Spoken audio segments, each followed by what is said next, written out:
Hello, I'm James Mackie. I'm an interior decorator, and I'm going to show you how I approach putting together a scheme for a country sitting room. This is a 17th century stone cottage in Oxfordshire, and the room is a completely new addition at the back of the house.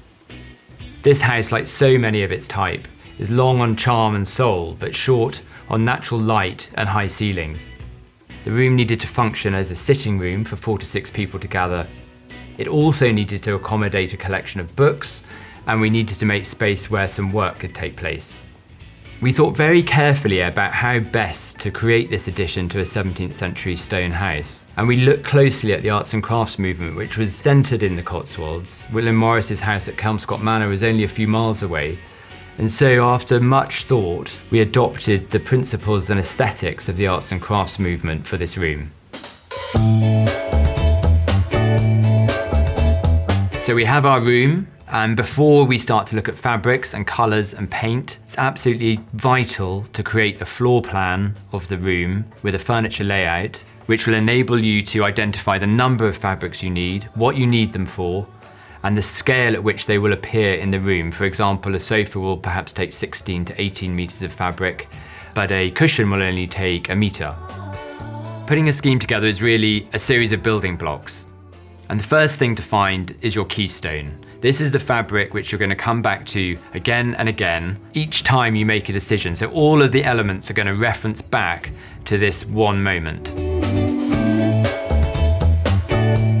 In this room, the keystone is going to be this wonderful fabric by Bennison called Wabi Sabi.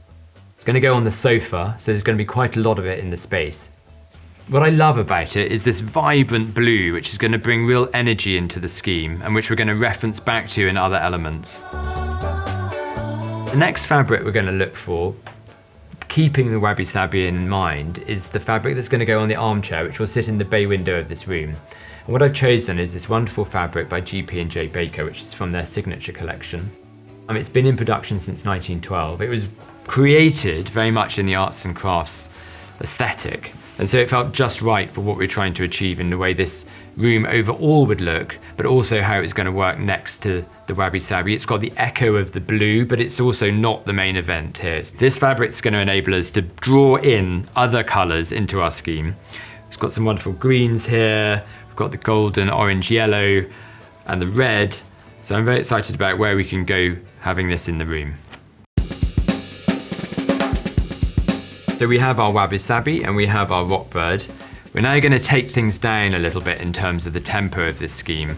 I'm going to show you this wonderful chocolate velvet by Rose Uniacke. It's really glorious, dark, rich brown. I love the combination of blue and brown together, and there is brown in the rockbird fabric, which is going to enable us to tie all of this together. This is going to go onto a George III side chair, which is a very handsome 18th century piece of furniture. Very simple. It's basically going to look like a big piece of dark chocolate. So with our velvet, we've introduced texture to the room, and I want to amplify that, and I'm going to do that with this really wonderful stripe. It's a weave by Kime. It's often very good to have something geometric or striped in a scheme because it cuts through the pattern, and that's what it does with the rockbird. It's again beautiful with the blue, which reacts so very well with the Wabi Sabi, which is a keystone, as you remember. And it's going to go on the ottoman stool, which will sit in front of the sofa between the armchair and the velvet side chair. So we've established 4 of our key building blocks for the principal pieces of upholstered furniture in the room. And this is the stage at which I start to think about paint. Now in this room, I chose a wonderful colour, which is a brown by Edward Bulmer called Mummy. And it works brilliantly with the blue. It also pulls together all of these other elements. So it's so good with the reds, it's so good with the greens, and we're going to bring in some yellow, which I'll show you next. I'm now thinking about the accessories for this scheme, and when I say that I mean cushions and I mean lampshades, and here there's an opportunity to play a little bit, because it is a moment where you can look at the scheme that you've put together and actually enhance it and enliven it. It's a bit like seasoning in cookery. I picked out a pair of squab cushions which are going to sit on the sofa, on the Wabi Sabi, in this wonderful ECAP by Robert Kime.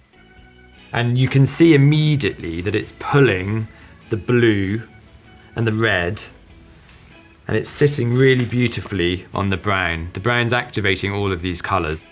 Over on the Rockbird armchair, I bought a vintage yellow silk cushion from Sybil Colfax and John Fowler. And that again is amping up this idea of having some additional colours in the room. We're also going to add some card lampshades by Rosie de Roeg in a yellow card. And then in terms of green, I really want to play with that idea too. And so there's a green lamp to the left of the sofa. And at this point, I'm thinking I really want to have a rug in this room.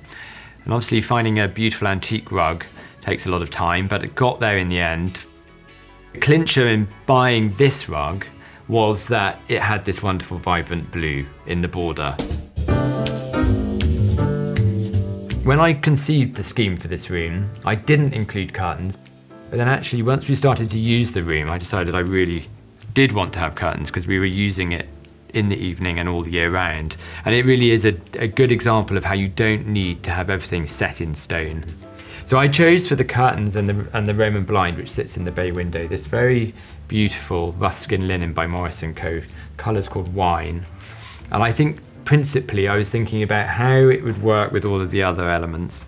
I was also thinking about paintings by Van Dyck and thinking about this wonderful brown rich velvet and the brown of the walls. And then you see in those paintings a lot of this sort of colour, and it just seemed to click and it felt right.